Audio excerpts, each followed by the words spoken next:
Z Fold 7 is just launched, and this year is one of the closest ever between the Galaxy S series versus the Galaxy Z Fold. More than ever similarities, but is it better to go with the S25 Ultra over Z Fold 7?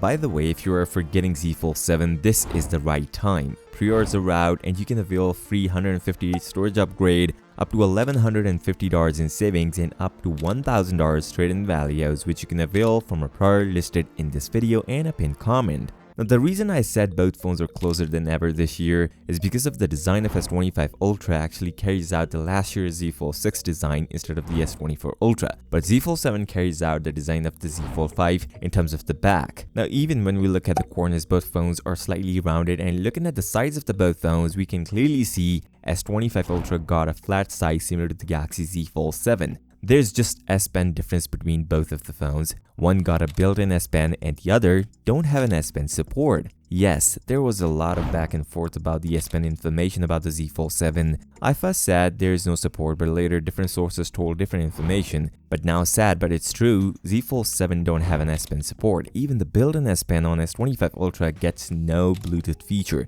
So removed features from both phones, one lost a Bluetooth feature and the other completely lost the functionality.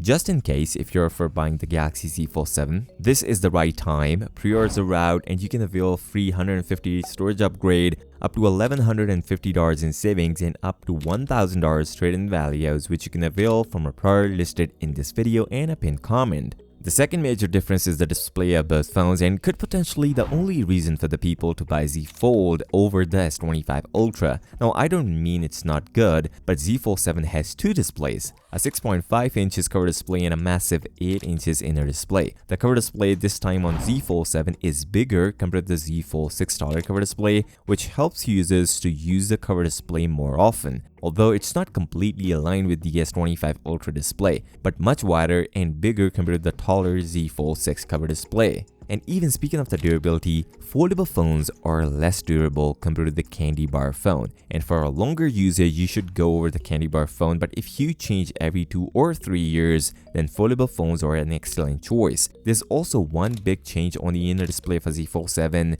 Samsung actually removed the UDC on Z Fold 7, so there is no under-display camera on Fold 7, but the quality of the inner display is now much better compared to the previous foldable phones. Earlier this year, we were talking about how Z Fold 7 will move closer to the Galaxy Z Fold Special Edition, not only in design and display, but also the features of the Z Fold Special Edition. And key highlight of the Z Fold Special Edition was its cameras. Samsung finally switched to 200 megapixel main sensor, the same sensor Samsung used in S25 Ultra, and finally Z Fold 7 and S25 Ultra is on the same page with a similar main camera. Although Z Fold 7 only has this update, we're seeing the same 12 megapixel ultra wide and a 10 megapixel 3x telephoto sensor. A decent setup, not groundbreaking compared to the S25 Ultra. Also, under display camera is no more. Samsung improved the inner display self feature, going from 4 megapixel to 10 megapixel. Samsung trying to compete with other foldable phones, but there is only one way they're trying to prove the point, that thickness of the phone.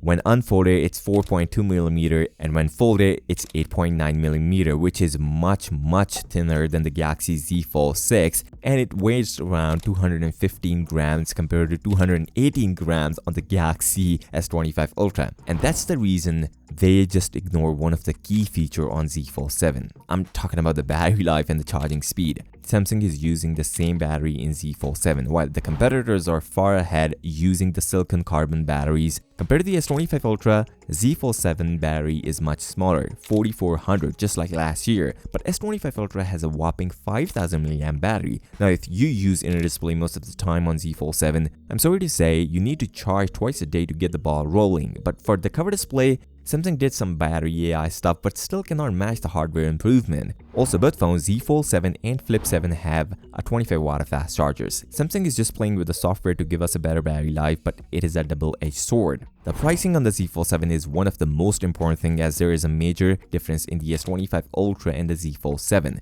Fold 7 is now priced at $2,000. Yes, they increased the price of this phone this year, $100 price increase compared to the Z Fold 6. but S25 Ultra is a candy bar phone with a lot less at $1,299 launch price. Remember, if you're for a Galaxy Z Fold 7, this is the right time to go for it. Pre-orders are out and you can avail free 150 storage upgrade, up to $1,150 in savings, and up to $1,000 trade-in values, which you can avail from a prior listed in this video and a pinned comment. On this note, if you're still here, give this video a thumbs up and subscribe to the channel. I'll see you next time. Till then, peace out.